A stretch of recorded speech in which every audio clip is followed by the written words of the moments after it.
Top quality और consistent performance के लिए सिर्फ सिल्वर पंप्स। टॉप क्वालिटी और कंसिस्टेंट परफॉर्मेंस के लिए सिर्फ सिल्वर पंप्स, नाम याद रखना। मध्ये विठुरायाच्या या दरबारामध्ये कोणीही छोटा किंवा कोणीही मोठा नसतो हे सातत्याने दिसून आलेलं आपल्याला पाहायला मिळतं आणि हीच परंपरा जी आहे ती या वारीच्या माध्यमातून पूर्ण अखंड हरिनामाचा गजर करत येताना आपल्याला पाहायला मिळते। आपण पाहतोय मुख्यमंत्री देवेंद्र फडणवीस जे आहेत ते आता शासकीय महापूजेसाठी पंढरपूरच्या विठ्ठल रुक्मिणी मंदिराकडे रवाना होत आहेत आणि मराठमोळ्या वेशभूषेमध्ये मुख्यमंत्री देवेंद्र फडणवीस आलेले। सर, खरं तर शासकीय महापूजेसाठी निघालेले आहात, काय भावना आहेत, काय साकडा असणार आहे विठ्ठलाला? साकडं तर घातल्यावर सांगेन ना, पण अतिशय आनंदाची भावना आहे, प्रसन्न मन आहे आणि आता विठुरायाची आस आहे, त्यामुळे मला तिथे जाऊ द्या।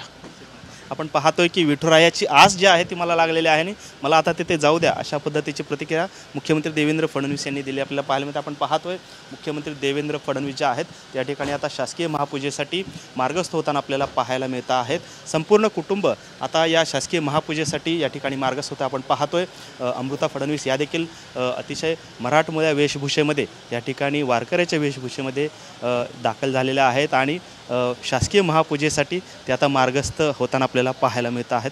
खरं तर मुख्यमंत्री देवेंद्र फडणवीस हे दुसऱ्यांदा मुख्यमंत्री झाल्यानंतर या ठिकाणी शासकीय महापूजेचा मान जो आहे तो त्यांना मिळालेला आहे। खरं तर गेल्या अनेक वर्षांपासूनची ही परंपरा आहे आणि त्यामध्ये आता देवेंद्र फडणवीस यांना दुसऱ्यांदा मुख्यमंत्री झाल्यानंतर या ठिकाणी शासकीय महापूजेचा मान जो आहे तो मिळालेला आपल्याला पाहायला मिळतोय आणि सर्व ताफ्यासह आता मुख्यमंत्री देवेंद्र फडणवीस जे आहेत त्या ठिकाणी शासकीय महापूजेसाठी रवाना झालेले आपल्याला पाहायला मिळत आहेत।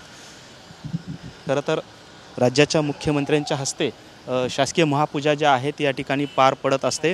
विठ्ठल रुक्मिणी हे खरं तर महाराष्ट्राचं आराध्य दैवत मानलं जातं आणि याच आराध्य दैवताची आषाढी एकादशी ही खरं तर महत्त्वाची एकादशी मानली जाते।